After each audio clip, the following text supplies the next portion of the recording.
Let me yabba you, wanna cara cara. Let me yabba you, willing. Let me yabba you, wanna. Let me yabba you, willing. Let me yabba you, wanna cara cara. Let me yabba you, willing. Let me yabba you, wanna. Yole, wanna cara cara. Jatari choro, camarati nyona machi nyona kwak. Yayuri. Iruma. Yole. Bilili yole. Na king mo paya. Yole mano cara cara. Bilili yole. Na wa yawo. Yole mano wara. Bilili yole. Na king mo paya. Yole mano cara cara. Bilili yole. Na wa yawo. Yole mano wara. Bilili yole. Na king mo paya. Yole mano cara cara. Bilili yole. Na wa yawo. Yole mano wara.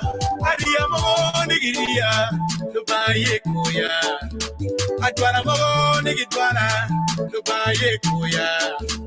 Utaro long mwana nigitwea. Dubaye kuya.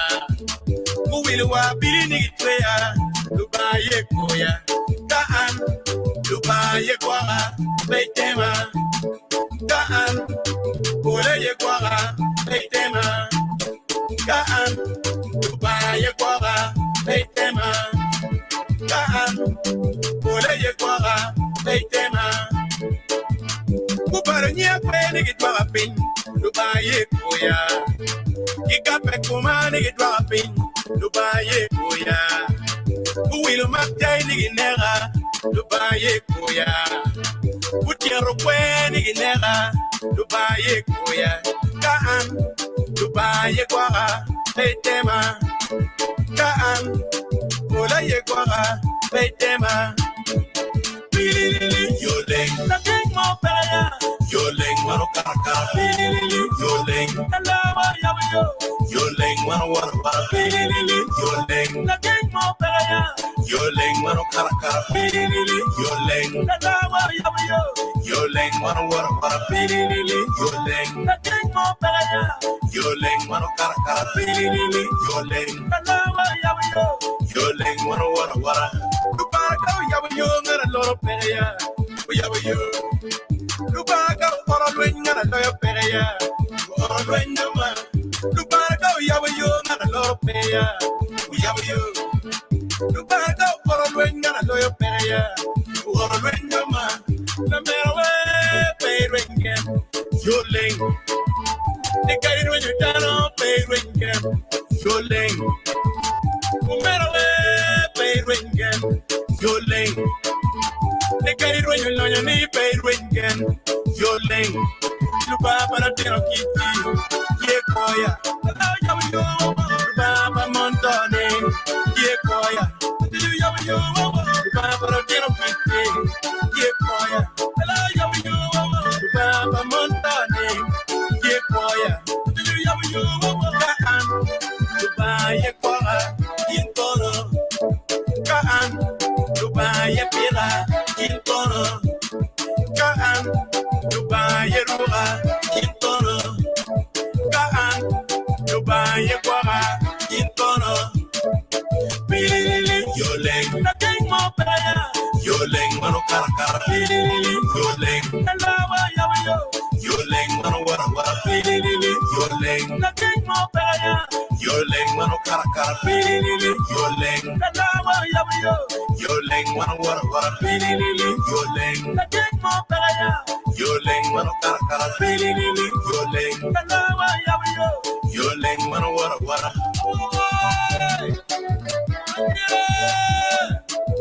Yo,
طيب، السلام عليكم ورحمة الله تعالى وبركاته. حينما كنتم أسعد الله صباحكم ونهاركم مساكم بكل خير في أرجاء معمور الكرة الأرضية. معكم مجازف سبت لانتي، مقدم برنامج Voice of Kush Wisdom. فلهذا الأسبوع ونحن يوم 8 أكتوبر 2021 تقريبا بدينا الشو الساعة 8 مساء بتوقيت باريس. واليوم نحن دارين نتكلم عن بما يحدث في المناطق المتضررة من الفيضانات، وكذلك من المناطق المتضررة بالمشاكل الكارثية تجاه أرض واسعة جدا جدا في جنوب السودان. وكمان دارين نتكلم عن الوضع الإنساني بالنسبة للإنسان أو بالنسبة للمواطن الجنوبي اللي بيعيش في جمهورية السودان الجنوبي، وبيعاني من معاناة كثيرة جدا جدا، سواء كان في مناطق النزوح أو في المعسكرات بتاعت اللاجئين أو كذلك في داخل البلاد. والأيام دي نحن نرى تماما بأن البلاد تجاهها يعني فيضانات ضارمة وصعبة جدا جدا، وتغمر المياه مجموعة كبيرة جدا من المساكن اللي معروفة، مساكن الطبيعية وليس المساكن المعروفة بالدرجة الأولى على حسب التخطيط العمراني بتاعت الدول المتقدمة أو الدول حتى النامية. فنرى أن جنوب السودان واحدة من الدول اللي حاصل فيها هذا الفيضان بتاعت المياه وفيضان النيل، وكذلك مياه الأمطار التي تغمر يعني عرض شاسع جدا في البلاد. فاليوم نحن نحاول بقدر المستطاع، الناس ممكن تعمل شير، الناس تعمل شير، نحاول بقدر المستطاع اليوم أن نناقش هذا الموضوع من زوايا مختلفة جدا. فهذه الزوايا يعني بتساعد. أنا ما أعرف لو الصوت بتاعي واضح، الناس لو قاعد تكتب، الناس لو الصوت واضح. أنا ما شايف أي تعليقات موجودة هنا يعني، فإذا الصوت واضح بالله حاولوا يعني قولوا الصوت واضح، لأنه أنا ما شايف أي تعليق من الناس. فإذا الصوت واضح عشان نقدر يعني نمشي لقدام. فاليوم إن شاء الله هنستضيف أخونا جارسون. نعم، أوكي، شكرا يا باسكوالي دكتور. هنحاول نستضيف أخونا الأستاذ جارسون أمودا، وهو ناشط لحقوق الإنسان وناشط إنساني، وزول دارس دراسات قانونية، دراسات كمان عن الإنسانية والعلوم الاجتماعية. فنستضيف اليوم في هذا الموضوع، وهو يكون لنا المفتاح الأول لهذا النقاش. بعد ذلك حنفتح الفرص لكل الناس حتخش وتناقش هذا الموضوع. فهو هيكون المفتاح بتاع النقاش، ويدينا البداية بتاعت النقاش بتاعتنا في نقاط معينة، ثم بعد ذلك نفتح الفرص لكل الناس أن نناقش هذا الموضوع. فالليلة نحن would like to talk about humanitarian aid of the flood victims in South Sudan, and also the absence of the role of the authority to take action. حكومة جنوب السودان معروفة طبعا الكوارث هي كثيرة، يعني في أي دول من الدول المعروفة بتكون في كارثة وفي كوارث طبيعية، دي حاجة عادية جدا موجودة في طبيعتنا نحن كبشر، يعني نسكن في هذا الكون وعندنا هذه المشاكل. لكن بتكون هنالك احتياطات، وبتكون هنالك برضو يعني خطة استراتيجية لمثلا التصدي لمثل هذه الكوارث التي تحدث. وحتى إذا مثلا الحكومات العالمية أو الحكومات بتاعت الدول ما قدرت تصل لمرحلة التصدي بتاعت هذه الكوارث الطبيعية، لكن بتكون عندها استراتيجية معينة مثلا لمساعدة الناس اللي حاصل لها هذه الكوارث. ومثلا بيتم جلب هؤلاء الناس في مناطق بعيدة ويتم إغاثتهم، وكذلك يعني العملية بتاعت الدواء، عملية المعقل والمشرب، حتى مثلا يعني يتم تحويلهم في بعض المناطق. وبعد ذلك بتكون في عملية بتاعت شنو؟ عملية بتاعت مراعاة هؤلاء الناس بمساعدات إنسانية معروفة. لكن على ضوء بتاعت الحكومة الموجودة أو الحكومة الانتقالية الموجودة اللي وقعت سلام الخرطوم 2018 وهي الموجودة الآن في سلطة الحكم، لا نرى أي نوع من شنو من التحرك اللي نراه في دول أخرى أو حتى المجتمع الدولي أو حتى الأمم المتحدة. ما نرى أي تحرك موجود، ونحن نرى في الصور الموجودة عندنا. أنا بصيت بعض من الصور، يعني الناس تغمرها المياه، الناس ما قادرة تنوم. لو أنتم ملاحظين في الصورة هنا، لاحظ هذا يعني الشافع قد يكون ممكن عمره ما وصل ال 17 سنة ولا ال 10 سنين، وهو موجود في يعني في بحر من المياه، وهو هيغمر، ممكن هيموت، هيحصل حاجات كثيرة جدا. لو لاحظتوا في هذه الصورة، صورة تبكي، وصورة أين التحرك الإنساني الموجود في جمهورية جنوب السودان من الوزارات المختلفة، سواء وزارة بتاعت الهيومانيتاريان اكت يعني كويس. احنا برضه لو لاحظنا في الصورة هنا، يعني دي في جوبا بصراحة، ممكن في جوبا ولا في الصور دي كلها موجودة يعني جاية من جنوب السودان. بتشوف انه الناس تعبانة، المياه تغمرهم، وما في اي مساعدات انسانية ولا في اي تحرك من الحكومة الانتقالية الموجودة في جوبا، ولا في اي مؤتمر صحفي واضح بانه كيف يتم إسعاف هؤلاء الناس. حتى مثلا منادات الابناء دوله جنوب السودان اللي يعيشون مثلا في المهجر لعمليه مثلا التبرعات وعمليه بتاعت اغاثه هؤلاء الناس، ويعني انقاذهم من هذا الموقف اللي هم عايشين فيه.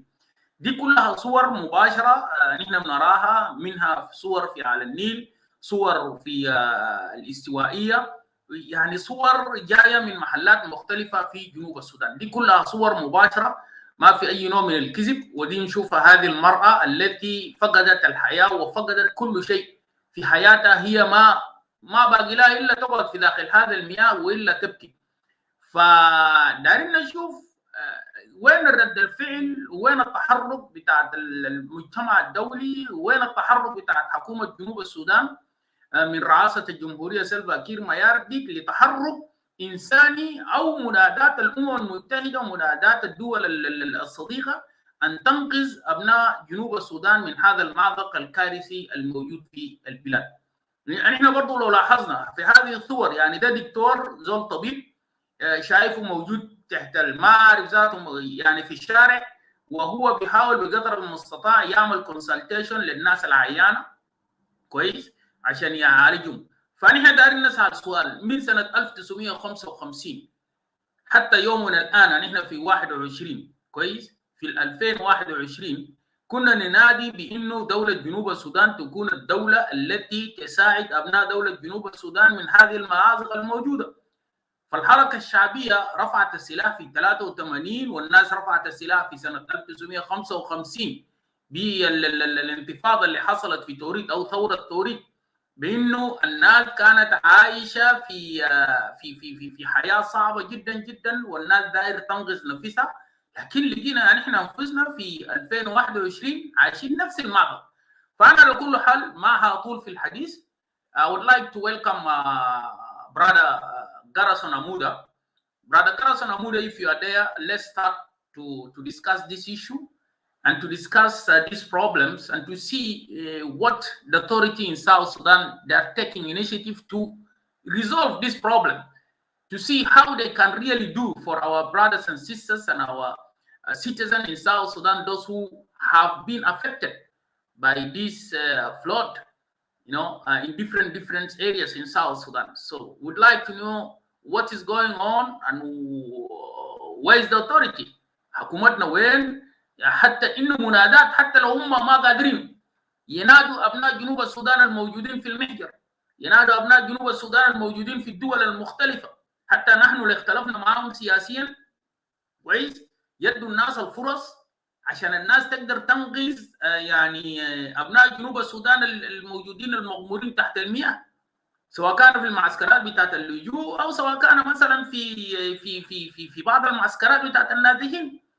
إذا أنتم ما قدرتوا تعملوا أي شيء، أفضل الفرص لأبناء جنوب السودان الموجودين في الخارج إنه الناس تحاول تعمل عملية بتاعت التبرعات وتفتحوا للناس الطريق، الناس اللي عندها رغبة عشان تقدر تخش في جنوب السودان في الداخل وتقدر يعني تقدم المساعدات الإنسانية الموجودة، بغض النظر هم معارضين ولا ما معارضين، افتحوا لنا الفرصة، خلي الناس تتحرك تمشي تنقذ هؤلاء الناس كويس. إذا كان الحكومة ما قادرة تتحرك كويس، فأنت ما ممكن يعني كحكومة أنت موجود في داخل البلد ما قادر تتحرك عشان تقدر تنقذ هؤلاء الناس.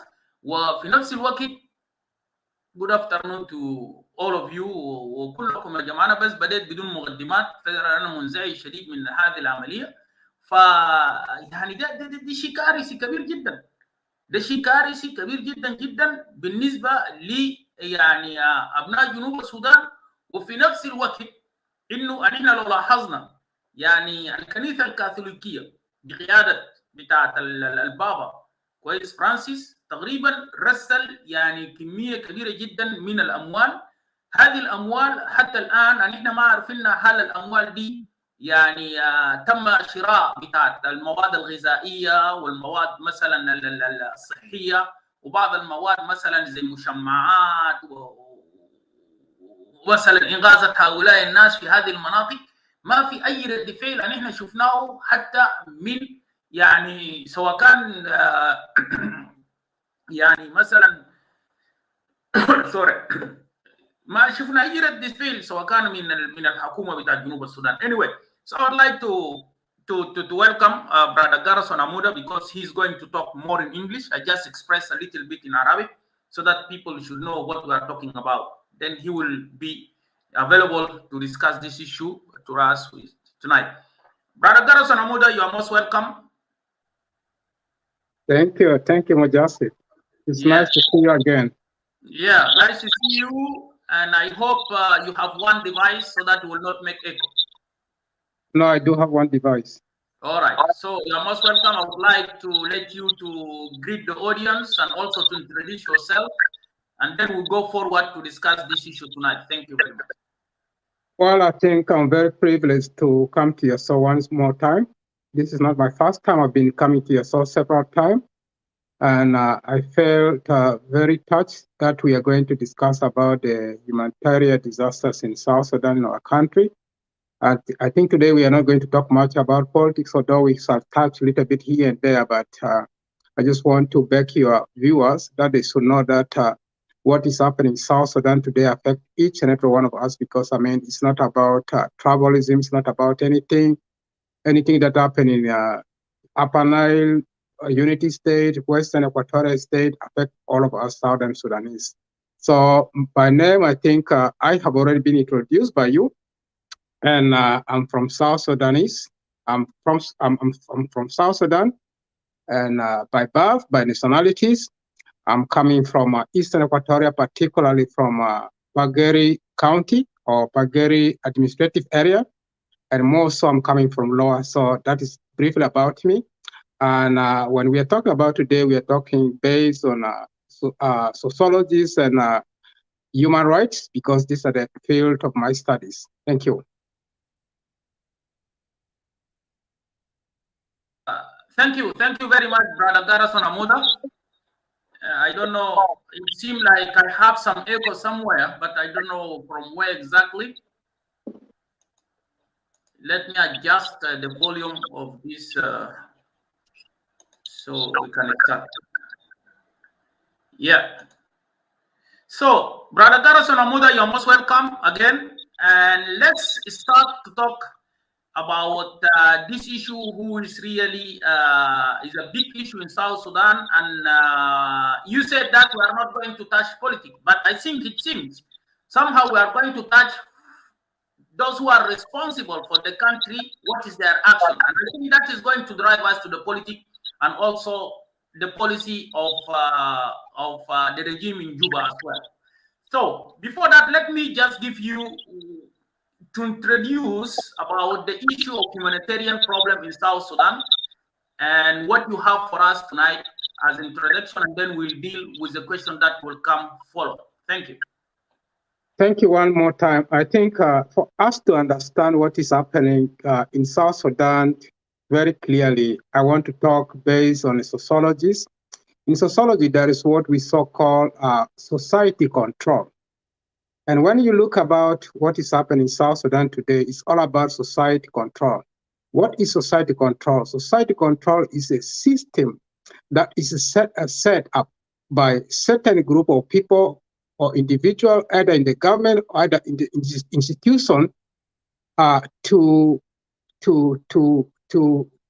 fasten their ideologies to the society. So briefly, I want to break into pieces, because when you see what is happening in South Sudan today, the president is the head of state. But let us not make mistake. The term of president in office is expired. That means president is not a legitimate president, but illegitimate president. That means he's caretaker president. So what this president has done and is doing is he set a system that is called society control. That means you either have to identify with the president, but if you're not identified with the president, you open up your big mouth, you begin to criticize the president about the mishandling of the humanitarian disaster that is flood affecting Upper Nile, Unity State, Western Equatorial State, and other places. You're going to find yourself in a hot soup. So the society control is a system that is meant, when you look what is happening nowadays is Kiri has used this society control by going from region to region. That means this guy identified a person who can advance his policy to that particular region. Let's say, for instance, in Eastern Equatoria, or maybe in Western Bakaragazali state, the former governor, Zakaria Rizik, has been a governor for so many years. That means Kiri has been using this person to implement his policy of society control. Zakaria is carrying message from Kiri and is going to tell the people of Western Bakaragazali state, anyone who opposes this system is going to be in a problem. That means, that is why today, I remember there was a young guy who came from Juba to Yosso. When we talk about the failure of this regime in Juba, these are the die-hard supporters of Kiri. From them, they cannot see the negative part, the failure of this government. So what is happening in South Sudan today is the government has used the society control very well. And when you go to Azanda area, for instance, when the war broke out in, when the Azanda people rebelled, the Arab boys, they were very much positive about this thing. Then Kiri said, okay, this is what I'm going to do. He identified people who can carry his message very well. eventually these people like German Nono, Bakaseres come back, and the farmer information ministers, and so forth and so forth. So because of this societal control, there is nobody who can criticize the president about his failure. As such, the president is not able, but society control can work good in certain area, but in some other places it cannot work. For instance, the society control worked very well in the neighboring country of Uganda. Museveni has been identified. We are not talking about Uganda anyway. I'm giving an example. Has been, appointing people like in Kampala. There is this Lord mayors. Then, because the Lord mayor is from opposition, he doesn't want the people of Kampala to be dominated by the opposition. He created a system that is called the Minister for Kampala and Executive Director, things like that. So in South Sudan, Kiri tried to copy this thing, societal control, but it's not going to work. In neighboring Kenya, it also doesn't work. So societal control is much most thing that is, I think, driving our country. So briefly, I think that's what I want to talk about, and then we can come to the humanitarian aspect of what is happening in South Sudan today. Yeah, all right, very good. So, Brother Gerison Amuda, let's start about, we're going to make the difference, what is taking place in the high positions and what we see. The goodness of Kir about his traveling abroad and all those kind of stuff, and his ministers, how they are, and the situation of the normal citizens that who have been affected by different humanitarian acts that is in the country. So right now, let's talk about the humanitarian issue that who is affecting some of our citizens in the different cities and in the villages as well. And also, you can ask what is the action of the authority in the country to help those people, those who have been affected by that flood. I think the humanitarian disaster in South Sudan is at a very large scale. According to the report from South Sudan Red Cross Society that was released on 17th of September, that is nearly more than almost a month ago, closely to a month ago, they said there were about 800,000 people were affected from these three regions that I mentioned. Actually, we're talking about the 6 states of South Sudan that are going to be affected because according to the weather forecast, the rainfall is going to continue up to February 2022. So when you look at the numbers of people who are affected, it's said to be 800,000. What is the population of South Sudan today? Other people are saying the population of South Sudan is 8 million. Others are saying 12 million. Imagine that the 800,000 are people who are going through these disasters. These are the government known figure, but someone somewhere else in a very remote area of a unity state where the government is not reached.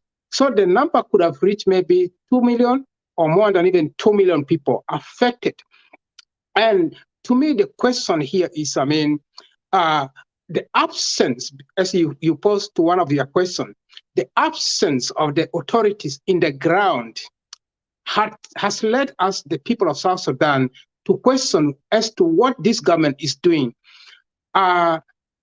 When this disaster is happening, last week we saw President Kerry bought a chartered Rwanda Air flying to Addis Ababa to attend what is of no use for us South Sudanese, to attend the swearing-in ceremony of Ethiopian Prime Minister. In an essence of democracy and in a really developed country, this president could have been told, Mr. President, resign because you have failed to manage the crisis in South Sudan. How much has it cost president to charter the Rwanda Air to go to Addis Ababa? I was talking to my sources within the Ministry of Foreign Affairs and International Cooperation in Juba. And he told me that when you want to charter a small flight from Entebbe to Juba International Airport, this is a flight that is carrying only 7 people, like the Mission Aviation Fellowship, a Christian organization. Because they are doing it for humanitarian, the rate of charge will begin from 7,000 to 10,000 per trip. That is only one way. But such a flight that has been chartered from a very huge and a competitive airline like Rwanda Air to carry delegation of South Sudan to Ethiopia and to bring them back to Juba, he told me roughly the figure could have been 100,000 US dollar. And he told me in each trip that President Kerry is going to abroad, there is this advanced security team that is going to be sent ahead of him 2 or 3 days to prepare a ground for him. This advanced security team comprises of 50 people. Think about the accommodations of these people. Think about the security of these people themselves. Think about the feeding of these people. Think about whatever comes, allowance for these people. And beside the 50 advanced security team, the president also sent in advance, ahead of him, 5 official government people to go there to prepare for him a ground. So plus the cost of charting this flight, to me, this money could have been enough to put food or maybe shelter, like the plastic seats, so that these people, I mean, the picture you saw to us is disasters. And when you look at South Sudan in the beginning, I was in Juba for the first time, and I hope that is not going to be my last time. 2010, when you look at it, 2010, the economy of South Sudan, the reason why the president is said to have not gone to visit this area is because there is no money. How come that the president has the money? According to the sources from the Ministry of Foreign Affairs and International Cooperation, the chartered flight would cost roughly 100,000 US dollar. So if there is no money for the president to go and to bear the sufferings of his people together with him, and then there is money for this president to go to Ethiopia, that is question that the people of South Sudan have to ask themselves. Is this a legitimate president? Is this a competent president? Is this somebody that we want to represent us? I think I will stop there. Yeah. There is a lot of questions, as you said, that to be asked about what this authority they are taking us right now in South Sudan when we see that there is a lot of problems. Anyway, I think there is some echo somewhere. I think did you have 2 pages open? I have my computer beside me, but it's not connected to Facebook. All right. So I don't know from where the echo, but anyway. You are very clear. You are very clear. I can't hear. All right. So, okay. But Brother Gerison Amuda, let's talk about also these humanitarian problems as we see that. Do you think that the international community really forget about us? Let's talk about this zone as well, and then I will come and touch some places because we don't hear nothing. There is no any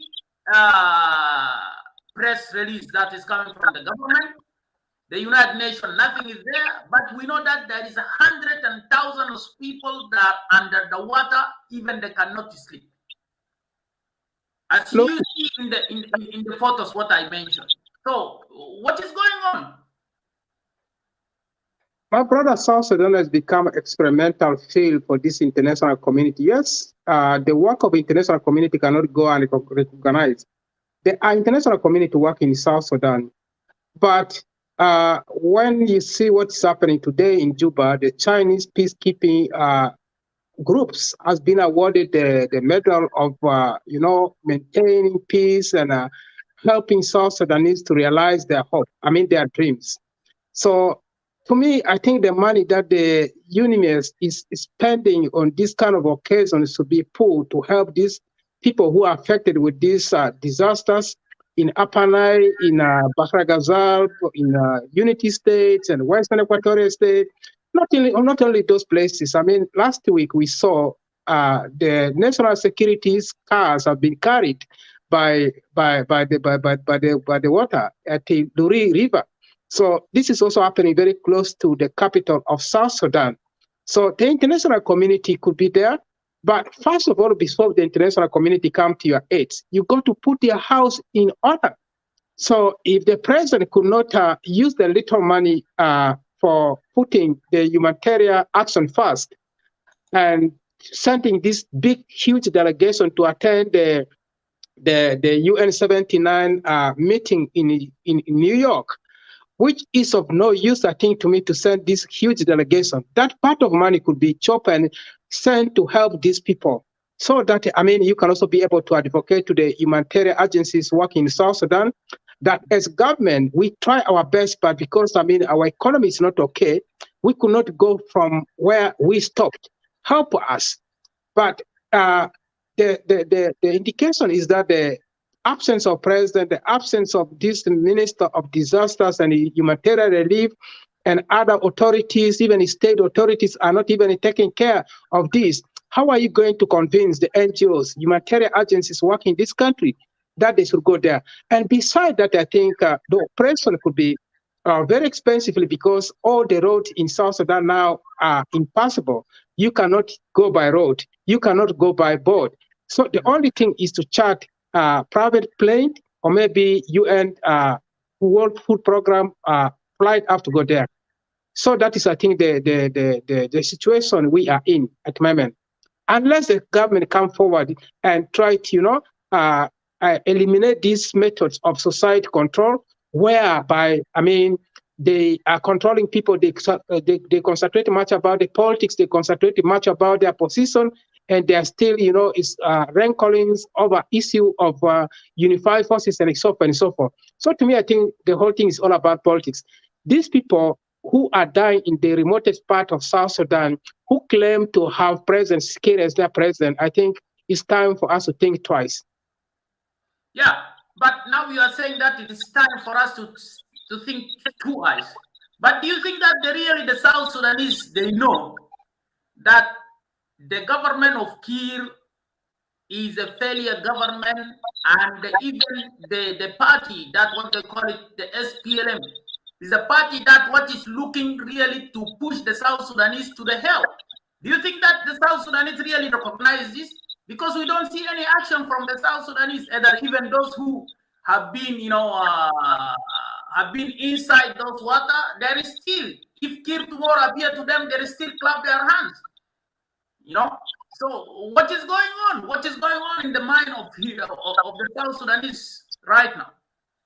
The reason why I use the societal control is today, I mean, it's going to help us a lot. When you look at the people who are behind these presidents, let's take them one by one. In Eastern Equatoria, we have Governor Louis Lobong.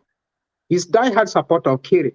So whatever is happening in J1, Lobong will not say that this government has failed. Lobong will not say this government is not government for the people. Lobong will still say Kiir is the visionary president. And let us take, for instance, Elia Lomoro.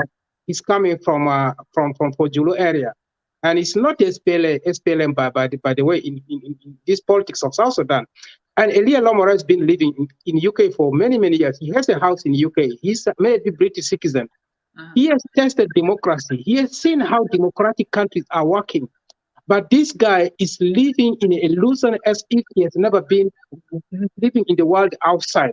So when you are talking about the people of South Sudan, whether they know that this government has failed, the people of South Sudan has no power because the societal control. Kiir has appointed the people with influence on the society that these people will come and tell at the grassroots that everything is okay, that this president is your president. You remember when president was addressing press or his delegation in Juba after the 2013 war, he said, this power that you have given to me. Now he's trying to instigate people to arise against the rebel because, I mean, by saying this power that you have given to me, these people wanted to talk away, they wanted to take it away from me by force. So this has been, I think, the preaching of Juba. This has been the messages of these influential leaders that are either coming from Eastern Equatoria, Central Equatoria, for instance, Governor Anton Adel of Central Equatoria recently. So this guy has been vocal. Who is the press secretary of President Salva Kiir? Ateng Awek Ateng. He is a vocal of Kiir. He was an outsider. So he was too much criticizing Kiri. Kiri just looked at him. He said, okay, I will employ you. You will become my mouthpiece. So now today, his security is granted. There is job security for him. He's living very comfortable. He cannot criticize Kiri. And as such, this guy cannot go to his rural area where he came from to tell that this government has failed. He cannot do that. So Kiri and his Gen Council of Elders and whoever is advising him is very smart by using this society control. So when you use the influential leaders within the society themselves will not have voice. Anyone who arises in the society to challenge this authority, whether at the county level, Boma level, Payam level, is going to see the consequence. Precisely this has been the case in South Sudan. So let us put it that way. When the Kakwas arise and they were fighting, what happened? Kiri identified even the religious leader, like the self-proclaimed Bishop Elia Tabans. So these are people, Kiri know how to use them by giving them the materials awards. So when you are given a V8, this is a car that you cannot afford. So what do you think? President Ja, Kiri Ja, hallelujah. We see James Wanega calling Kiri Baba.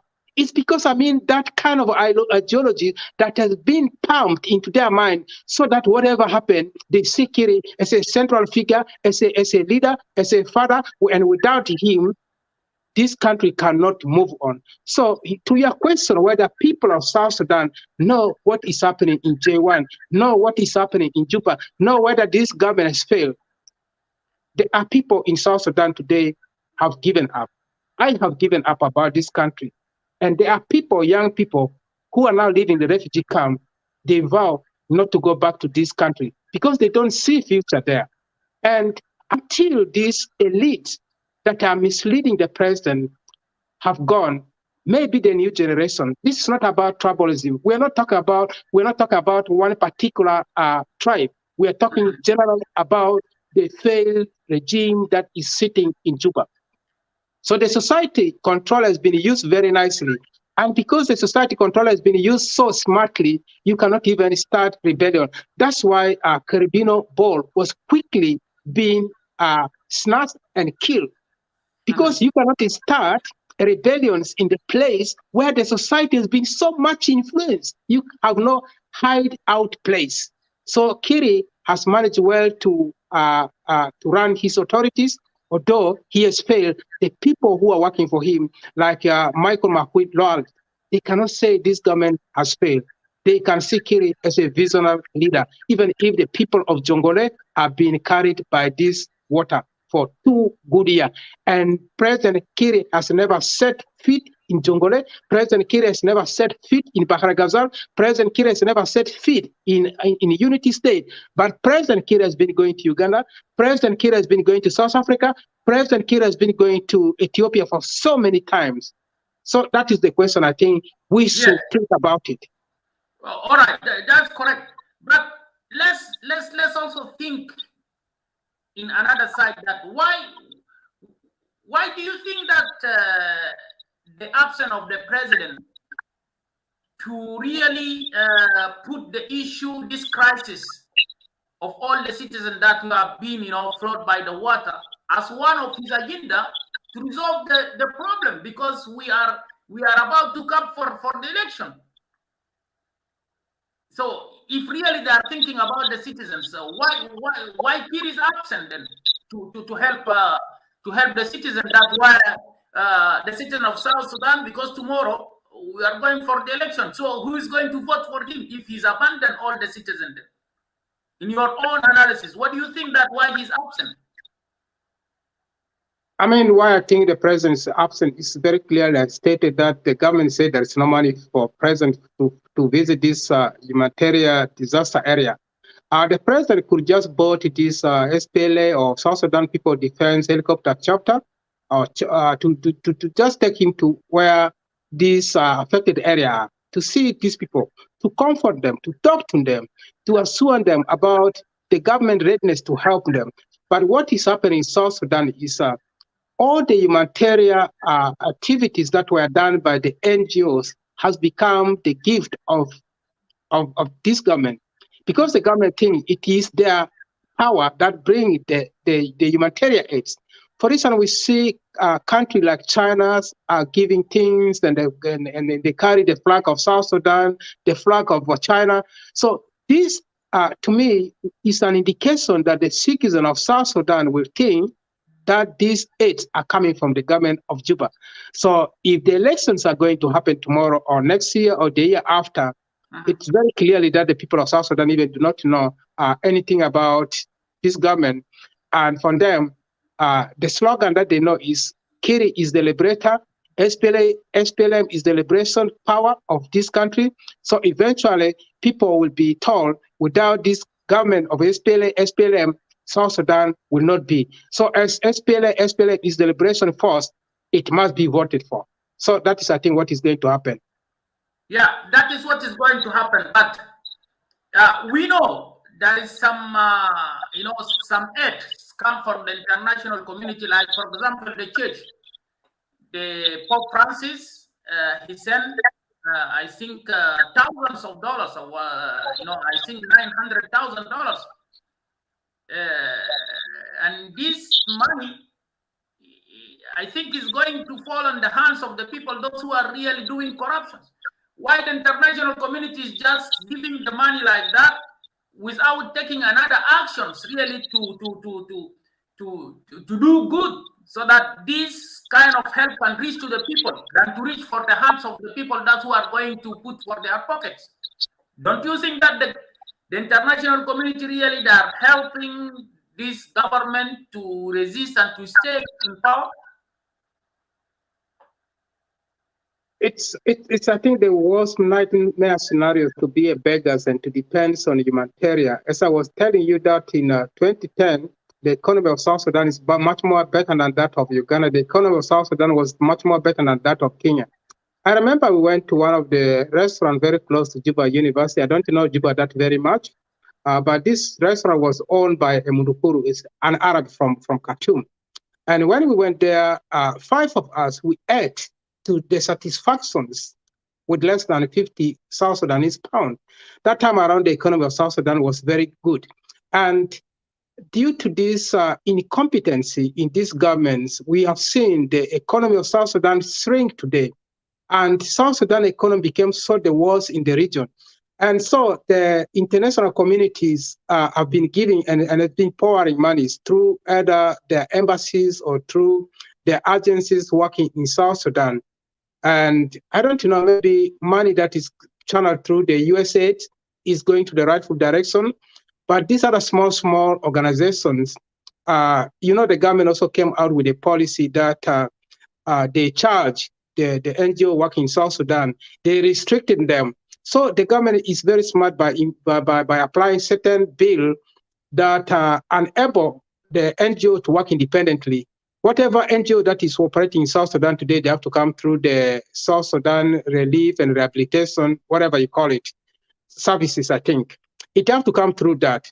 So there is no question whether this money is going to be used or is going to land on the hands of South Sudanese corrupt officials. It is very clear that we have seen the money that was given by the International Monetary Fund and the money that was also given by the World Bank to fight the COVID-19 and also to boost the economy of South Sudan has been mismanaged, misappropriated. Some of this money has been stolen just recently. Some of this money has been used to pay the salaries of this national security that they are terrorizing and killing its citizens. So I'm not new to this. If the Vatican gives $900,000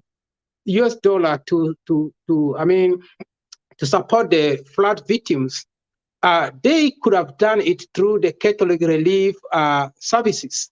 That means it's going to be going through this organization, or they could have just done it through the Archdiocese of Juba, so that at the end of the day, this money is going to reach to the rightful people, and the beneficiaries are going to enjoy it. But when you send the money through government, of course, at this particular time, the government said they don't have money, the oil price is not good, and even if the oil price is good, we see demonstration at the road that is leading to Port Sudan.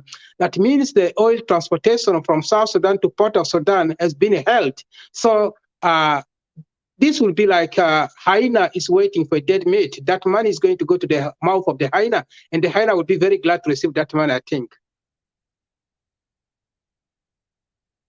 Yeah.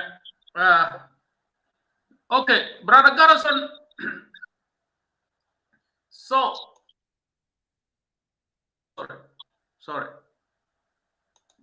You know that we had a lot of problems about these issues, but it seemed to me South Sudanese, those who are living abroad, like they're tired about this situation of South Sudan, and nobody's looking forward that how can we really find a way to change either the system or find a way how to help our people back on the ground. So do you think that really the South Sudanese, they are really now surrender and they will leave Kir just to do like how he wanted, like what we see right now, that because there is no any action that from our intellectuals, from our communities, to see that what is taking place in South Sudan, it is one of the miserable life that what we see through the photos. You know, if you ask somebody from Jungule, you said Kir is not fine, is not good, nobody will accept this. If you said in Equatoria, in some areas as well, nobody would say yes. And in Upper Nile as well. So, what do you think then? What is going on? It's very true that hope is eventually slipping away from our mouth and our hearts. But East-West home is the best place. We have seen in many occasions the people of South Sudan, the resilient spirit of South Sudan diaspora groups have been doing a lot of humanitarian, whether in Ye or Lanya, Jongole, other places. I remember, I think, early 2000s, when the forces of now late Martin Kengi captured Torit from the hands of SPLA. People were told in the Netherlands to contribute money so that the SPLA is going to flush out the rebellions of late Martin Kengi with the support of the Khartoum government. People did that. In just one day, I think people were able to collect it, I think, about 7,000 gilda or whatever money that time around we are using in the Netherlands. So people in the diaspora still want to help. But there is also this frustration because, I mean, if you want to send help home, you have to be there to follow it up so that at the end of the day, there is going to be accountabilities. But if you are critic to this government, how are you going to come home? How are you going to follow this money? So the question is, I think this government needs to change. If this government is for the people and is with the people and is willing to change and want to show to us competency, I think the diaspora group, whether in America, Europe, Australia, Canada, and other places, people will be able to mobilize the little resources that they can to send to these people. At the moment, I think it's not only money that is needed. You need to have people who are trained in rescue activities to go and rescue these people. You need this plastic boat that can be pumped with a pump and can just go on the water. You need first aid. You need evacuation team. You need a group of psychologists because these people are traumatized. So when you look at the diaspora, don't you think that we have all these competent groups, starting from medical doctors to psychologists, psychiatrists, and all these sort of people? We are not going to run short of these people. These people are available, but because they are not given the atmosphere to go and help in South Sudan, people are reluctant to do that. Because, I mean, the regime in Juba is not going to change its action toward the feelings toward the diasporas and even the citizens within the country. So it means that all the South Sudanese, I think in general, those who are in diaspora, the government consider them as rebels and will not let them access to enter in South Sudan, even though they go for help or for humanitarian act. No, it's not that the government is considering all the diaspora to be rebels or rebellions or people who are very critics. Within the diaspora group, we have the diehard supporters of this government. But how is the die-hard supporters of government in diasporas going to be able to mobilize resources? The majority of the people are now thinking, okay, things that is happening in South Sudan has got nothing to do with us. The society control, look at what is happening. I want to bring to you the example of Dr. Riek Machar.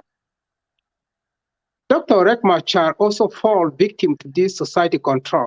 He's now in Juba, and he has no mouth to speak against this government.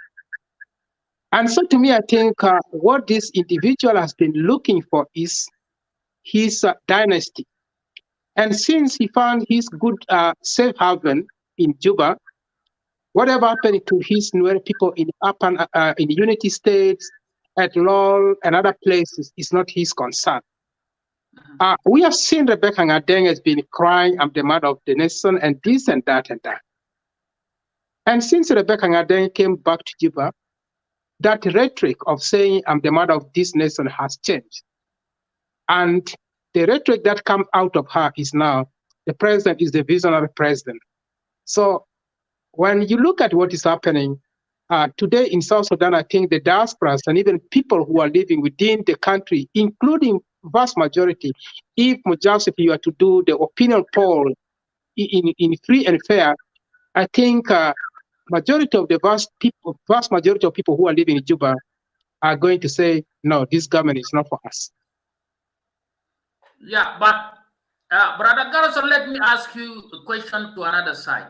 For example, you said that the people, those who are dying under this government or after the government who is taking place right now, the regime in Juba, those who are in diaspora.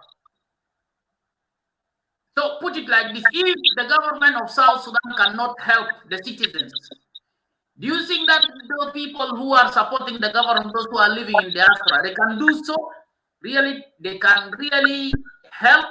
They can take some actions to contribute money and some stuff to help our people back home, because they can have access to go in South Sudan because they are supporters of the government.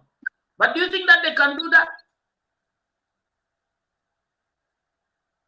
Can you try to paraphrase your question again? Yeah, I said, for example, the supporters of the government, those who are in diaspora, are they really willing to do some contribution money and some help to take it back home to help our people back home?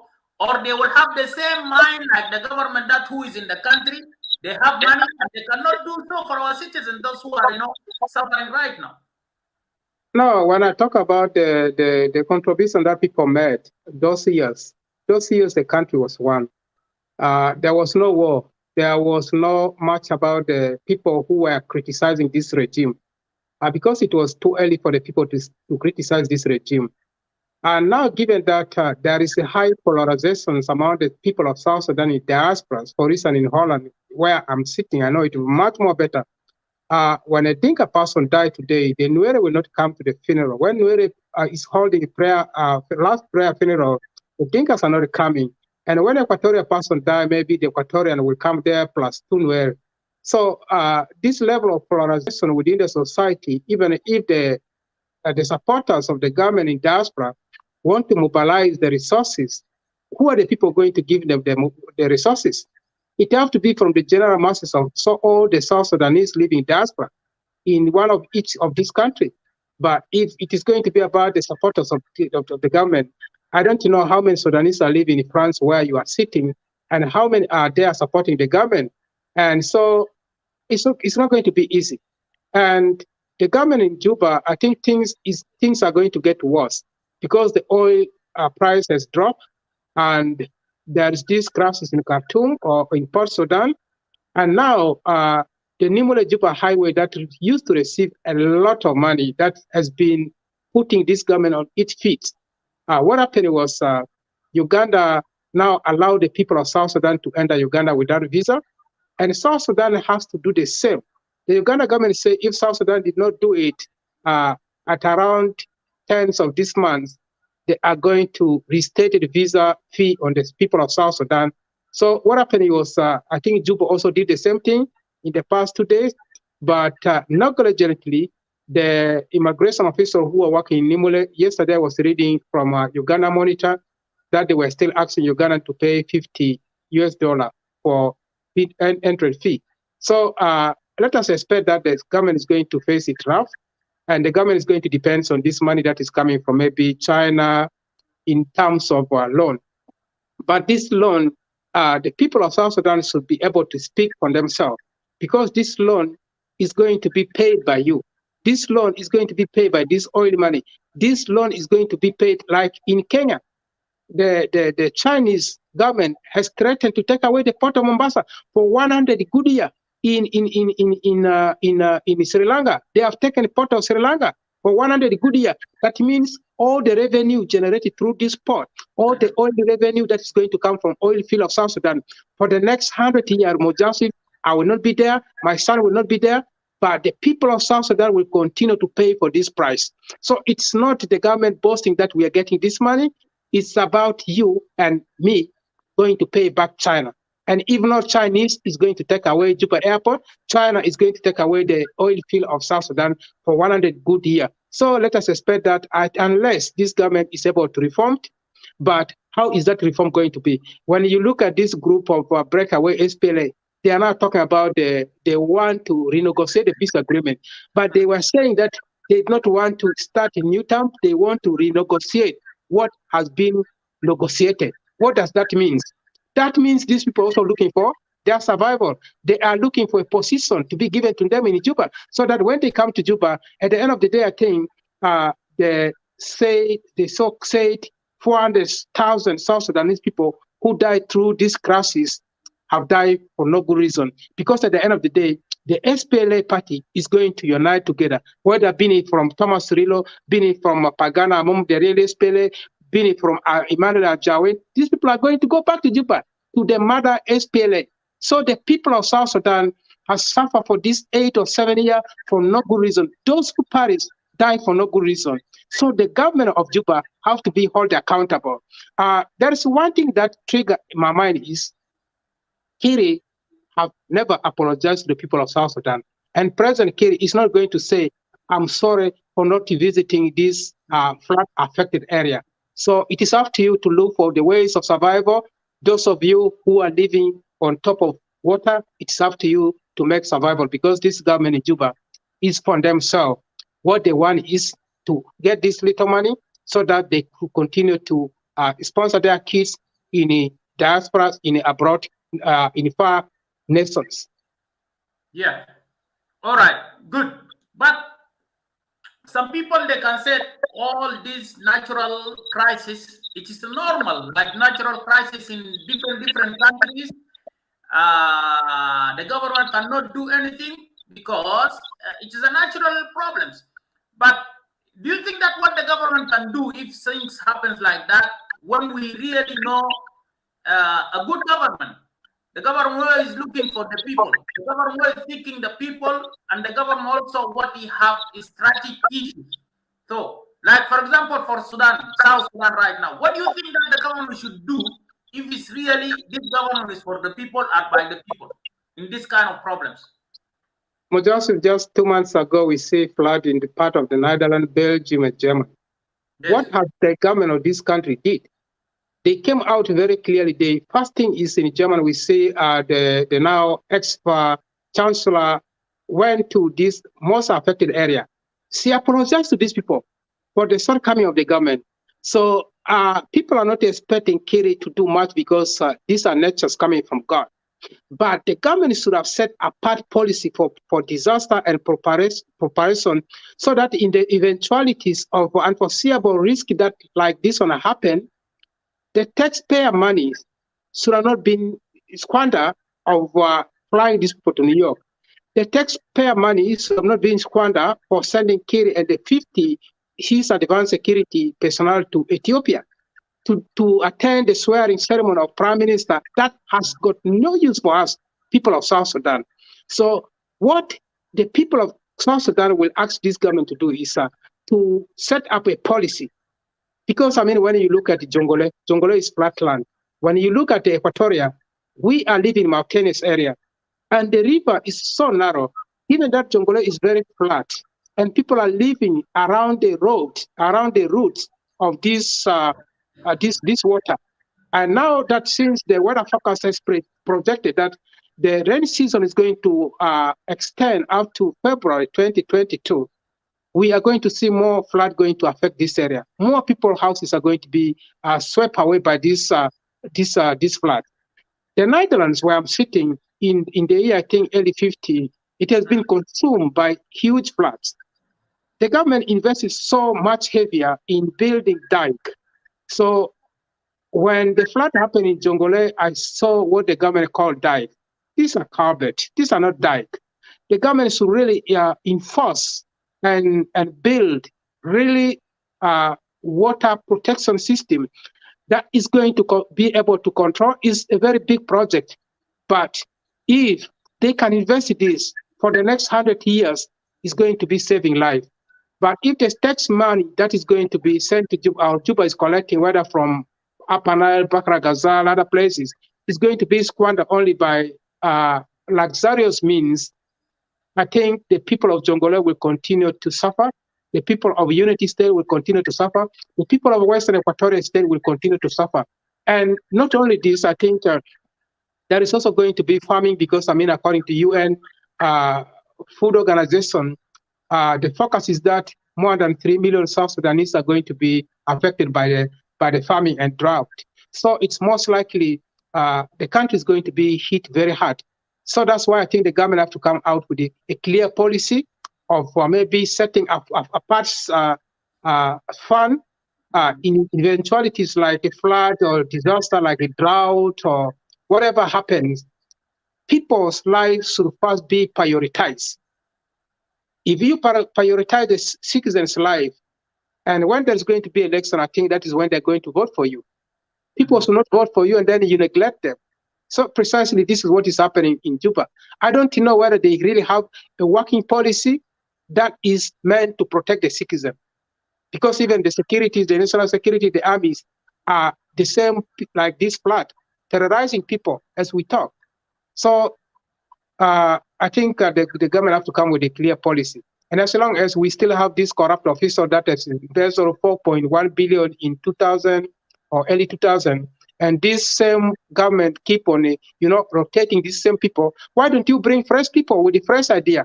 It's not like I have said before that we run out of professionals. We have a lot of professionals, either in abroad or within Uganda or South Sudanese who are living in diaspora in Kenya, Uganda. We have a lot of people who are really competent, people who have got high qualifications. They are there.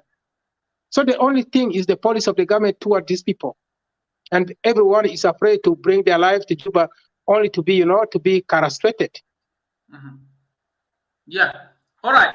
Let me just bring you to another image that what we see. It is not only the people those who are suffering from the water that comes from the rain or from the river, as we see.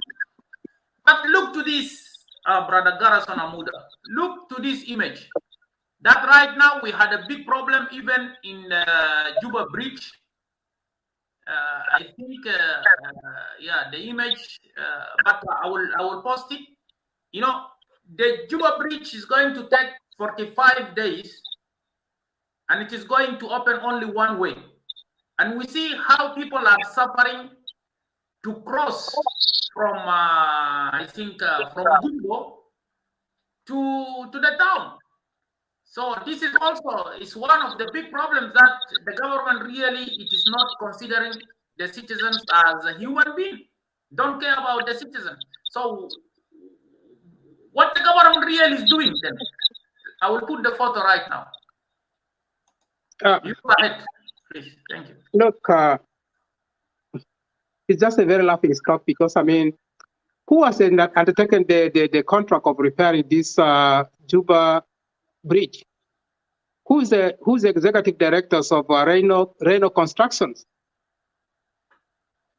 I have forgotten the name of this guy. He's a Dinka guy. This guy has no qualification of being an engineer. He just started his business of constructing these feeder roads. You remember 3-4 years ago, he constructed, also put a culvert at Juba Gudele Road. What happened? They blocked the waterway What happened was there was no way for this water to pass. So the water came and swept away the culvert. You need to employ it or bring or contract somebody with the knowledge. Juba Bridge has been constructed, I understand, in 1973 by then Yugoslavia government. So how many times this bridge has been repaired from last year to this year? Last year, I remember also one line has been, put on hold because of the same problem. And so if you employ this local person who has got no knowledge about engineering, what do you expect? And people are very proud that this Reno construction company is doing a great job.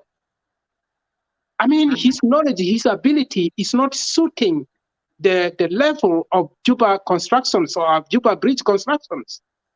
You have to have engineer maybe from Germany or other places, so that at the end of the day, the work can be appreciated, the work can be of good qualities, the work can be durable, the work can help.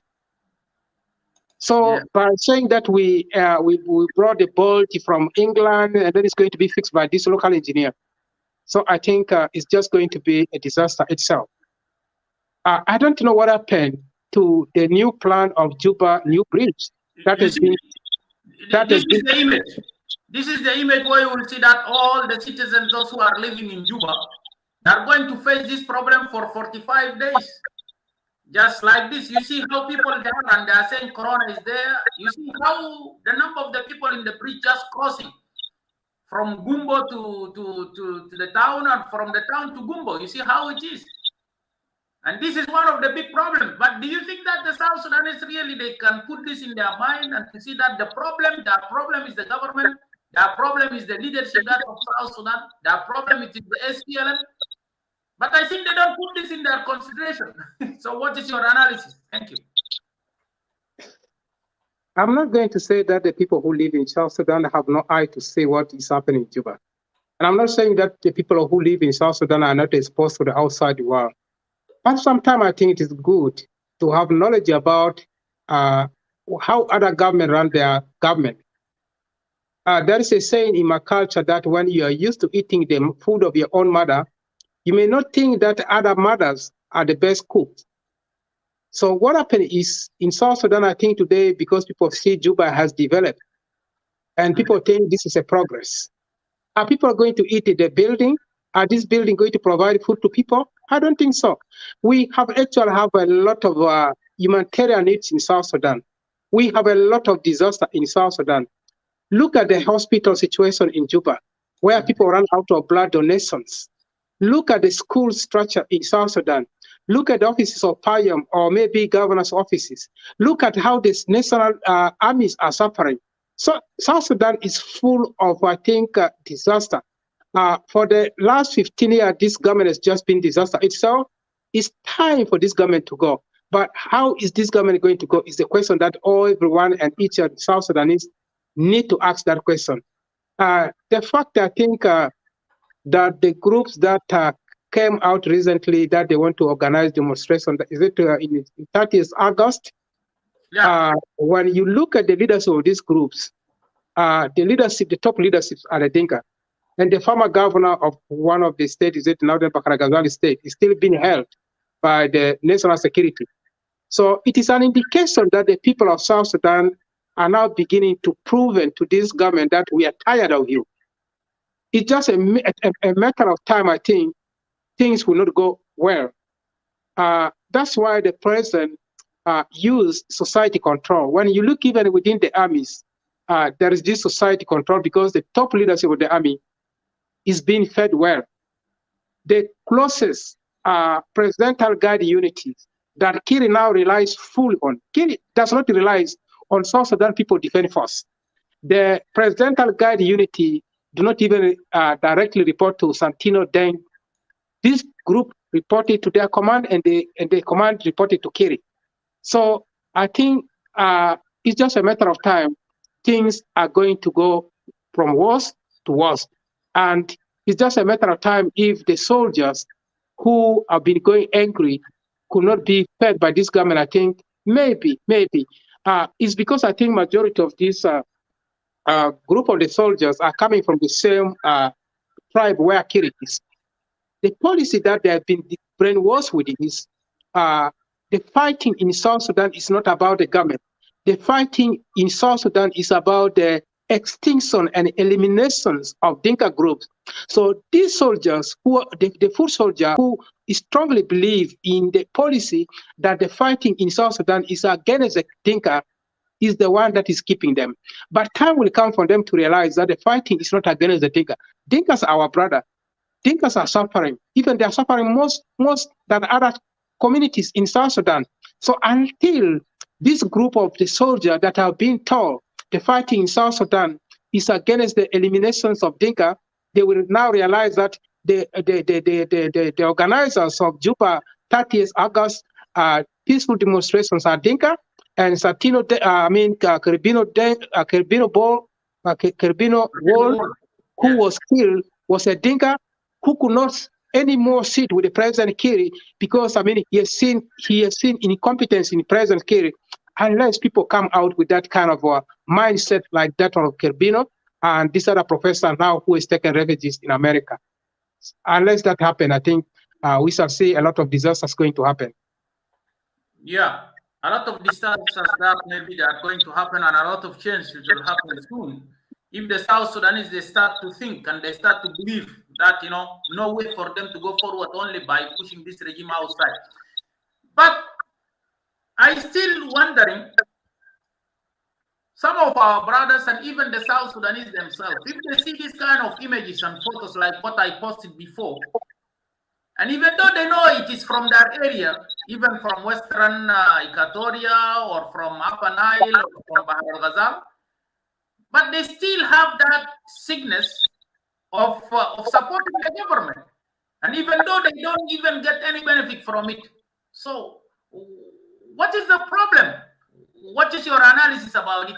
Somebody who is not getting any benefit from the government, you see that his area is suffering, his people are suffering, but he's still pushing and supporting that government way we see in Juba. So why? What is going on?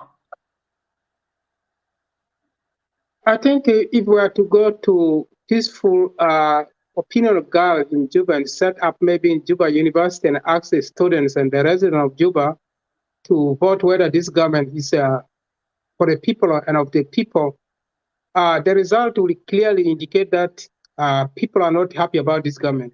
If we were to do that in a democratic country like in Holland, America, elsewhere, in France, people will do that.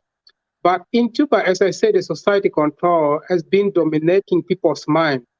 There are some of these government support who are supporting this kill regime. They have been in America for so many years. They have never even sent their feedback to Juba. I wonder why they continue to support this government, even if there are 400,000 South Sudanese who perish because of Kiri, saying to people that, okay, these people, the people who held peaceful meeting in Juba before the onset of December 2013 happened, these are the elite within the SPLA. And Kiri went out there, tried to, you remember when Bonamolon went to America in, I think, 2014-15. The message he carried with him was, he called for Dinkas who are living abroad to mobilize and come back home and to fight, because the fight is all about the Dinkas. And the fight is all about the elimination and extinctions of Dinkas. So there are people supporting this government, not because, they think this is a competent government. There are people supporting this government simply based around the ethnic groups, thinking that this government is for these ethnic groups, and by toppling this government, their security is not going to be guaranteed, especially the nomadic people who are murmuring their cows. What do you think? They think when President Kiri is not there, things will change badly to them. These people have been living in their ancestral land since the creation of the world. Nothing has happened to them. Why do they have to move from their ancestral area to other places at this time now? It's just the policy of population displacement. They were being ideologically being misled, and until they de-radicalize themselves and come into their senses and go back to their places, I think they will continue to believe that this government is a good government. You are in the point there, but in another side, if we think that people, those who are suffering and are supporting that government, there are areas that who are suffering more. If you see right now, Upper Nile, the water is the one who is, some people even they cannot sleep almost now 10 days or so. The water, it is, is killing people, and there is a lot of sickness that it is going to come. And a lot of people also have been killed by this government itself from the same ethnic group that was supporting the government. So anyway, let me just take these questions here, and then we see that what the South Sudanese really are thinking for the future for themselves. So, Brother Gerison Amuda, let me just come to the sense that if Kir can use $100,000 just for the airplane, just to take him to Ethiopia and bring him back. So is it really thinking that he's enjoying life, or he's just making this to make the South Sudanese to be more suffer? Like what he said before, that I will let this country to suffer more and more and to destroy it. Even in the time where I will go, nothing will remain.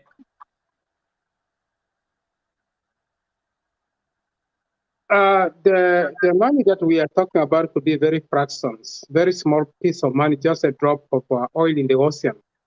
I remember someone told me, someone who was working in the Ministry of Foreign Affairs and International Corporations. In one of the trips that when Kiri was going to Ethiopia after arriving to Addis Ababa, the dressing groups, the dressing team, I don't know whether you know that there are people who dress President Salva Kiir. Yeah, of course. How we call it, the protocol. Yes, they choose for him what to wear. It's starting from the inner part of the clothes and the suit and the shoes and everything. This person told me that was 2012. Upon arriving to Addis Ababa, they realized the suit that were proposed for Kiri to wear in that AU meeting was not there. So people have to come out with a plan. And this group of Kiri that is going, advanced groups and all this, when they were going, every members of every ministry is going to be present. So these people were carrying bulk of money. So they went to the very expensive shopping malls for diplomatic. And they spent 10,000 for the suit, for the shirt, for the tie, and for the for necktie of President Salva Kiir.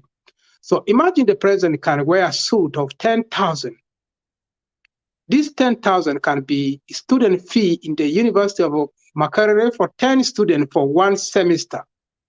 And this 10,000 can sponsor 3 students for full years in Makerere University. So the money that we are talking about, the 100,000, is just fractional of money. How many millions of dollars been stolen from the president's office? How many has been embezzled from the president's office? And the president knew the thieves. Has he arrested these people? Look at what is happening recently with the appointment of governor of central bank.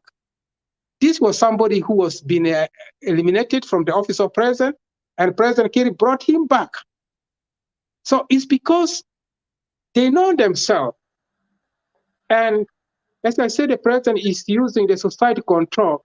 He doesn't want to lose these people because these people are the one protecting him.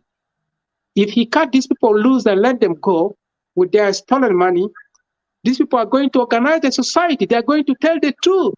Kiri doesn't want the truth to be known by the people of South Sudan. So because he doesn't want the truth to be revealed to the people of South Sudan, that's why he's holding with these people. Do you see, since 2000, I think, when the government of South Sudan became the government of Republic of Southern Sudan, have you seen Zakaria Rizik has been removed from the governmental post? No. Have you seen Logbong has been removed? Logbong has only been removed from the Eastern Equatoria state at the time that Capoeira became a state. And since the state has come back to the 10, Logbong have to be reinstated. And have you seen Zakaria Rizik has been removed? No. He has been removed recently when the REC state has been taken back to Western Bahra Ghazali state. And now the president has given him the ministerial post. I think is the one who is heading even the disaster ministry of the Department of Disaster and this and that. Has he been doing his work? He's not doing it. So I think Kerry is sitting on bulk of money, and all these vice presidents are sitting on bulk of money. People talk about the money of the businesses of Taban Dengai. People talk about the businesses of Pagana Mum. People talk about the business of Rebecca Ngade. Who are the people grabbing lands in Tongping before even the war? Rebecca Ngade was one of the corrupt officials. So people of South Sudan should not trust these people. They are just rotten people. There's nobody. The rotation is just being done because they know themselves. The inner cycle know themselves. So if you become so critical with this government, the only policy is to bring you back, or if they cannot bring you back, you have to be exiled. You have to be given one-way tickets. That means you are going to criticize the government of South Sudan from outside. The other thing is you asked me about the view of people of South Sudan. The image Majazif that you are seeing, the people inside South Sudan are not able to see. People have no food. People cannot afford to live on a decent life. Is somebody going to spend his or her money to buy data and even to buy the kind of phone that you and me are using so that they are able to access YouTube, they are able to access Facebook? There are very few people who can access this. I remember when fighting happened in Juba, I got called and I called somebody in Juba. They don't even know what was happening in Juba in 2013. So the image that we are watching, the other people in South Sudan, they could not see it. It's not being brought. It's not being broadcasted on South Sudan TV. It's not being broadcasted on the radio. That's why Jongola Radio, community radio was shut down, because they did not want information like this to go out. And when the NGOs working in Juba or South Sudan are trying to do this, Makui will say these are the agents that want to change the regime. These are the policy in Juba. So the people who are sitting in Juba, some of them do not even see this image. Very few people have seen this image, but it has become like a very normal thing. Majazif, when I first came to this country, when I see things on CNN, my tears are falling. When I see earthquake in Iraq, wherever, my tears are falling. But as time goes on, it has become just normal to me. I don't care about it. This is what is happening in South Sudan. People don't care. The people who could afford their life, they just continue with their life. Those who could afford to send their family to Uganda to study, they can do that. By the way, a lot of South Sudanese have built houses in Kampala, in all the city of Uganda. So that is life in South Sudan. And people are not ready even to return. There are many working in Juba. If either Dinkas or Nuer, they have their houses in Kampala. Elsewhere in Uganda, Kenya. So South Sudan is just a very temporary place for people to come there. So there is no hope there. With this regime and these rotations of all the people sitting in this ministerial post for years and years, is just going to be the same, image. They don't care about the sufferings of these people. Yeah, I think you mentioned something very important, and I think all the South Sudanese will think about this, even myself with my team in the Voice of Kush, that we forget to ask this question, that why Kir really is still keeping the same people. That way he sent them out from the offices, he sent them out from the offices, but after 1 month he bring them back again. And we forget to ask why Kir is still keeping those kind of people back and bringing them back after saying that these people are bad people. We forget to ask this question. These are people with the influence on their society. Let me tell you one more thing. The former acting secretary, when Pagana Mum was displaced from his place, Dr. Anna Ito became the acting secretary for so many years. Dr. Anna Ito is a Madi, yes, and very close to my area. And where is Dr. Anna Ito today? Simply because Dr. Anna Ito has no influence on the people of Madi, so Kiri thought he cannot use Dr. Anna Ito to influence his policy on the people of Madi. So because of that, Dr. Anna Ito has not been given in the government of President Kiri ministerial post. So if you have somebody with less influence, you have been kicked out. In Kuku, for instance, Agrista Bunitisa, the former Minister of Finance, he was very good. But as he really has influence of the people of Kuku when the war started in Kajukeji. This guy has been kicked off. He's nowhere to be seen. So there are so many people who could have been good to drive in this government. But because the policy of Juba is to look who has control over its people, and Juba has been seeing where has the rebellion has been happening, right in the Kajukeji, Kakoa area, and the Kuku area for Julu area. People like Elia Lomoro, who could start, who could even create private militia, have been maintained and kept. It's because they have influence. When they say something, the society could listen to them. But if you don't have influence, you're of no use. So Anaito has been there since on the day one when John Garang was there. Anaito has been the rightful hands of Dr. John Garang, whether they travel to UK or Italy or wherever. She has been there, but today she's not there because simply she has no influence on her society. And if you have no influence on your society to mobilize people to support this government, you're not going to find your place in this regime. So, do you want to tell us that what we see from the example of Joseph Bakasoro, the last visit when he went to the Western Equatoria, and you see how he was being received by the Zandi as a king? That's why Kir right now he start to bring Bakasoro very close to him because he have an influence for the Zandi so that he can also control that area. What do you think about that that example as well? No, Bakasoro has ever been a darling voice of Azanda people. Remember when he was a government, not only that he has been admired by the people of Azanda, by the way, he has been admired by the people of South Sudan as a whole. The hope was that maybe he would be given himself a chance to mature into politics and go to further study and fasten his education so that when there's going to be a presidential campaign, he's going to be one of the best candidates.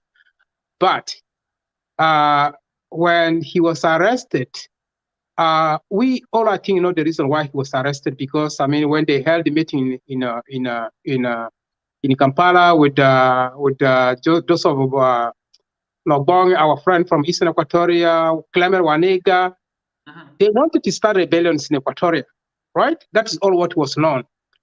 But what happened was Logbong went to Kiri and secretly told all the secret that happened in Juba, I mean in Kampala. That's why he was arrested. And when he was arrested after his release, he left Juba. He went to America. He formed his political movement. That would have been very good for him to fight for his career within these opposition alliance groups, whether being it with the group of Thomas or group of this South Sudan opposition alliance in Juba. That would have been good for him to mature his political career within that framework. But I think when the spring where you are drinking from is becoming dry, that's why you may think of digging the water deep. So one of the reasons could be he went with these political groups, the South Sudanese political opposition that is now in Juba, including Joseph in Lagu. I think Bakasoro was there. There was a rival if Bakasoro wanted to be a leader. So at the end of the day, I think he came back to, I mean, he was given this, the Ministerial of Youth or whatever. I don't know much about it. And lastly, he declared himself back to SPLA. And precisely this is what Kerry is looking for. So after when he declared himself to SPLA, what happened first? He's a minister of labor.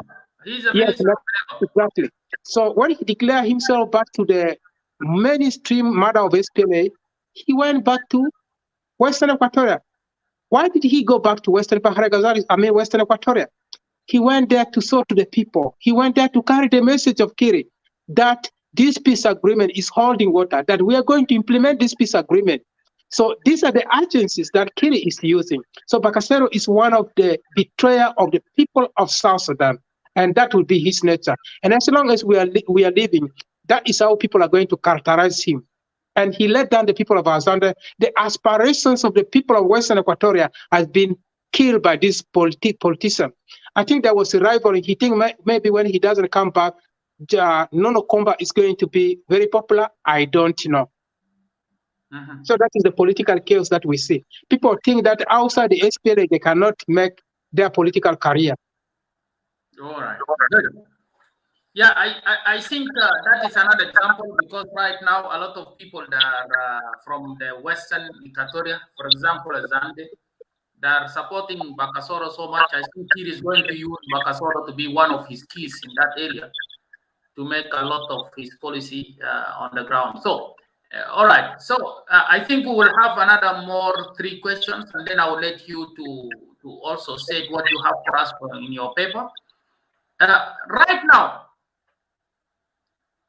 so what do you think then people they should do to help those who have been affected? Either to ask help from the international community, or what the South Sudanese they should do in diaspora to help our people back home? Because as you see that people are really suffering, and the government, which is just there, cannot do nothing, close the eyes, nobody even said any words just to help our people there.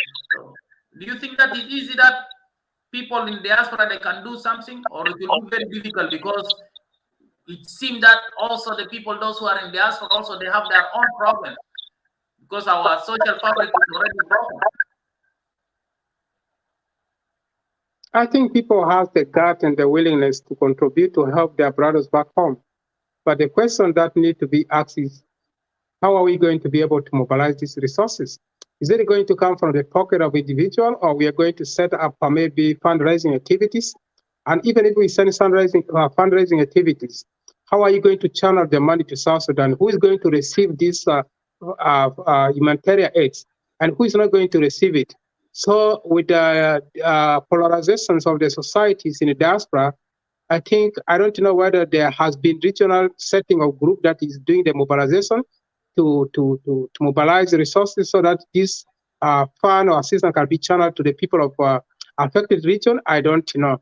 And I think it's going to be difficult for people to do it from the diasporas. So it means that our people are going to suffer like this.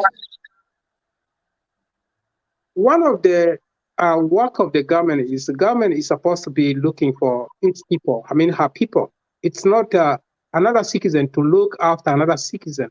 So as I said before, I think there must have been a very clear policy being set up at the beginning, so that I mean, in eventualities like floodings or other natural disasters, the government is able to go to the central bank to borrow that money to be used for this. And as a government, I think if this government can go to China or elsewhere to borrow money to buy ammunition, to buy armories for the army, as people of South Sudan, I think it would be worthy for this government to do the same thing, even if it means that we have to pay back with our own money later on. If they're going to borrow this money from China Bank or wherever, or African Union of African Bank, they should quickly borrow this money so that those who are in affected area should be helped. We see the water is receding maybe, but as the forecast is that the rain season is going to extend out to February, the disasters is coming with a lot of things. There's going to be waterborne diseases, and people are going to be exposed to so many other things. So there must be policy that the government should set up to help these people, because people cannot continue to live like this one, especially the children and the vulnerable. They cannot continue to be like this one. In the places where there are health centers, these health centers will be equipped with first aid and plastic seats to be sent to these people, so that at least they should have shelter on their heads. Mm-hmm. Yeah, let me just put this image. And what do you think this woman is already lose hope? As you see that she cannot even stand up. She just sit down on that water and put her hand on her head. And I think that's it. So what is going to happen? Like somebody is already losing hope even from life and losing hope from what is going on. So what's your comment on this? And then after that, I will let you to summarize what you have for us tonight from your paper. Thank you very much. There is no hope, of course, in South Sudan. With this kind of disaster, there is no hope. Ironically, when you look at the figure, the government said that the people who are perished through this flood, they say I think around 7 people who died in these 6 regions. Is that really the figure that we expect? If there are more than 1 million people displaced, are you just going to belittle the figures of these casualties just like 7? So maybe the government even don't know the much affected number of the populations and the area, since I said they are not able, given that the president himself could not fly over, even if he's not going to set his feet on the ground, he should have flied over so that he has a very clear pictures from the space. He can see the area that are affected. We are talking about human beings, but what about their livelihood, the animals? This animal has been part of them. With this staggering water, I think there are a lot of cows that has been washed away by this rain. So I think there is no hope. For a lady like that one, you have to drink that water, and you have no dry place where you're going to sleep, and you have mosquitoes, you have waterborne diseases and so forth, plus the presence of coronavirus. So I think we pray for God's mercy to help the people of South Sudan. Yeah, we pray for the mercy for the people of South Sudan, Brother Gerison Amuda. As you are a believer, also God said, you know, it's not just to pray, but the actions, it is important. Anyway, as you know, this is very good. So, what you have for us to enlighten our brothers and sisters about these humanitarian problems, and also the absence of the government to take action about these issues, and also using money here and there just for fun, than just to use it for the help of our people, brothers in South Sudan. So this I will let for you to say what you have in your paper, and then after that maybe we'll come for the conclusion. Thank you. I think to my diaspora communities, whether you live in America, Australia, Europe, Canada, elsewhere, your life may be in a very comfortable zones. We who are living in Europe, we just know recently that when the disasters of floods happened in 3 countries, Germany, Belgium, and part of the Netherlands, we have seen how quickly the government was able to respond. And in part of Holland, they say some of the building will take 3 years to be reconstructed. That's a very long period of time for a developed country like Holland. How about South Sudan, a country where there is absolutely nothing in some of these affected areas? People's livelihood has been taken away. And also when I was talking, I mentioned to you guys about the society control. The society control is something that we should take very seriously, because this is a policy set up by this government to control us, to divide us, so that at the end of the day, the periods for this government to continue to oppress and impose its policy on us would be prolonged. And we see very clearly that the peace agreement is not moving anywhere. And Kiri is doing this thing intentionally so that his grip on power will continue to be on us. So the people of South Sudan, I think we have the zeal, we have the will, we have the way to say what we want to say. At the end of the day, this government will go. South Sudan will remain South Sudan. Our people will remain the same. With this current government on power, we have seen a lot of community polarizations, either in diasporas. Is this the norms that we want to pass to the generation to come? I don't think so. It is up to us as people of South Sudan to denounce the inactivities of this government, to denounce the policy to divide and rules of this government, to denounce the policy of this government using the few individuals who have influence on us to speak on our behalf. Let us speak on our behalf, because South Sudan is us. South Sudan is not this authority that is sitting in Juba. The government has kept the number of the people who are affected very low. You are coming from Upper Nile, you are coming from Unity State, you are coming from Western Equatorial State. You have phone contact with their people. You know how people are affected. You know who is affected in that particular area. So the government should not keep us in secret. We know what is happening in Juba. The government also said the number of people who died are only 7. This is just white lie. The number is great.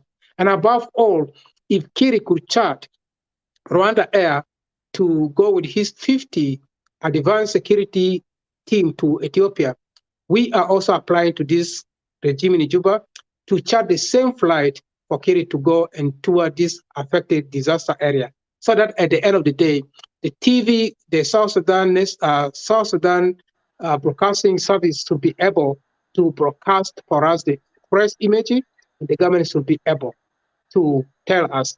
Otherwise, at the end of the day, even if it takes 100 years, we, the people of South Sudan, have to hold this regime in Juba accountable for their incompetency. I think that is all what I want to say, Majazif. Thank you. Yeah, thank you very much, Brother Gerison Amuda. I think this is what we have tonight. We make 1 hour, 55 minutes, and if you have conclusion for the last, and then it will be good.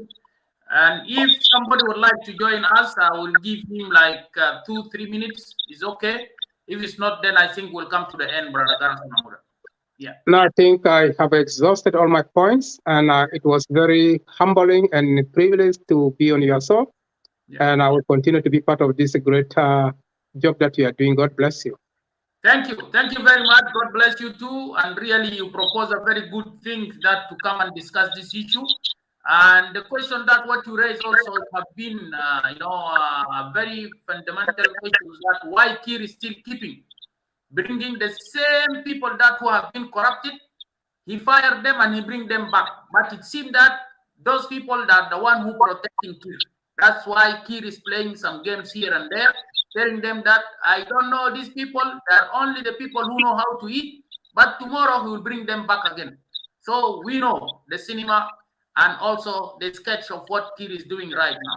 So thank you very much for mentioning that point, and I think that is one of the points that will raise up one day for our discussion. Thank you very much. God bless you. Have a wonderful evening. Bye-bye. Bye-bye. Thank you. طيب يا جماعه نشكركم واذا في زول لا يتدخل معنا نتفضلوا ولو ما في ان احنا هنقفل الشو في النقطه دي وبعد ذاك ممكن هنشوف برنامج اخر في يوم اخر.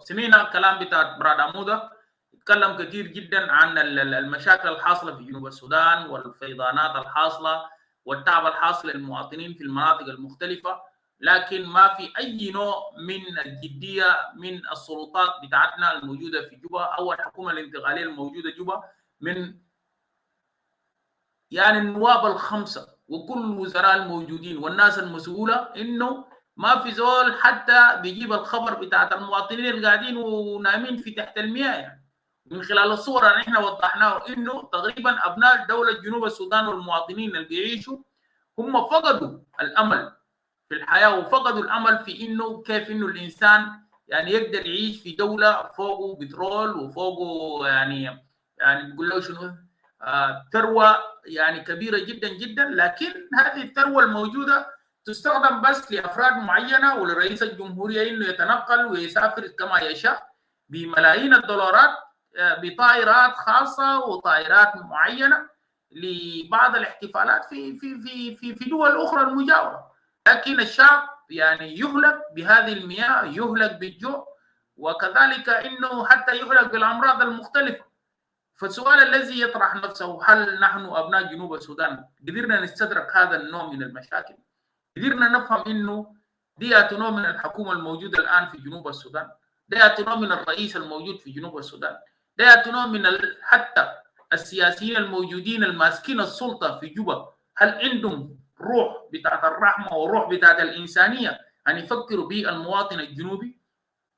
فدي اسئله كثيره جدا معروفه وموجوده في الساحه السياسيه والساحه الاجتماعيه بتاعتنا، انه علينا نستدرك تماما بانه الحكومه الموجوده دي ليس الحكومه اللي بتودي ولا بتجيب حاجه جديده لابناء جنوب السودان، ولا عندهم زمن ذاته عشان يفكروا وحتى يقولوا كلمات، حتى كلمات ساكت تشجيعيه للمواطن الذي يعني يعيش في معاناة كبيرة جدا جدا في المناطق المختلفة، سواء كان من المياه اللي فايضة من النيل أو المياه اللي يعني أتت من الأمطار المختلفة واجتاحت مساحات كبيرة جدا جدا من العرض الواسع بتاع جنوب السودان.